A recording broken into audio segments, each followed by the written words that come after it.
வணக்கம். பருப்பு சேர்க்காம சூப்பராக சாம்பார் எப்படி செய்யலான்னு பார்க்கலாம். அதுக்கு ஒரு பெரிய வெங்காயம், ஒரு தக்காளி, 2 பல் பூண்டு, ஒரு பச்சை மிளகாய் பொடிசா நறுக்கி வச்சுக்கோங்க. ஒரு தேக்கரண்டி மிளகாய்த்தூள், 1.5 தேக்கரண்டி சாம்பார் தூள், கொஞ்சம் பெருங்காயத்தூள் எடுத்து வச்சுக்கலாம். அரைப்பருக்கு 2 தேக்கரண்டி பொட்டுக்கடலையும், 1/2 தேக்கரண்டி சோம்பு எடுத்துக்கலாம். தாளிக்க கொஞ்சம் சின்ன வெங்காயம், கடுகு, சீரகம், மிளகாய் வத்தல்.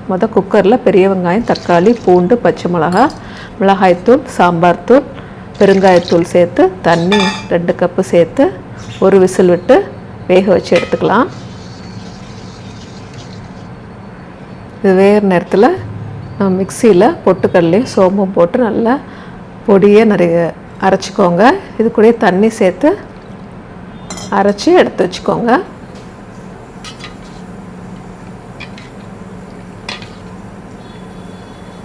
இப்போ குக்கரில் வேக வச்ச வெங்காயம், தக்காளி, பூண்டு, பச்சை மிளகாய்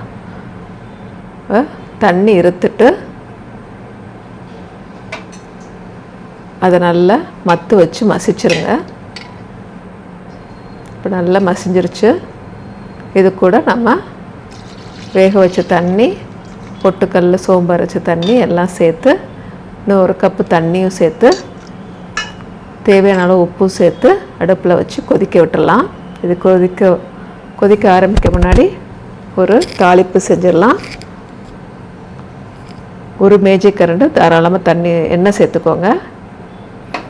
எண்ணெய் சூடானதும் கடுகு, சீரகம், மிளகாய் வத்தல் சேர்த்து நல்லா பொரிய விடுங்க. நல்லா பொரிஞ்சதும் பொடிசு நறுக்கின சின்ன வெங்காயம், கருவேப்பிலையும் சேர்த்துக்கலாம்.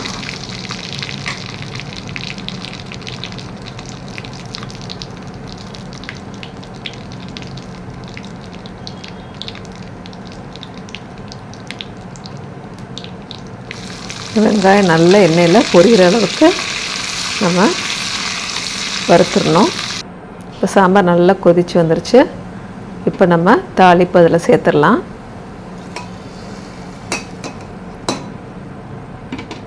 அடுப்பு ஆஃப் பண்ணிடலாம். சட்டுன்னு சூப்பராக அதே சத்து நிறைந்த பொட்டுக்கல்ல சேர்த்து புரத சத்து நிறைந்த சாம்பாரை நினைத்ததும் செஞ்சு விடலாம். இது டிஃபன், சாப்பாடு எல்லாத்துக்குமே அதே சுவையோடு ரொம்ப டேஸ்ட்டாக இருக்கும். நீங்களும் இந்த சிம்பிள் சூப்பர் சாம்பாரை ட்ரை பண்ணி என்ஜாய் பண்ணுங்கள். நன்றி.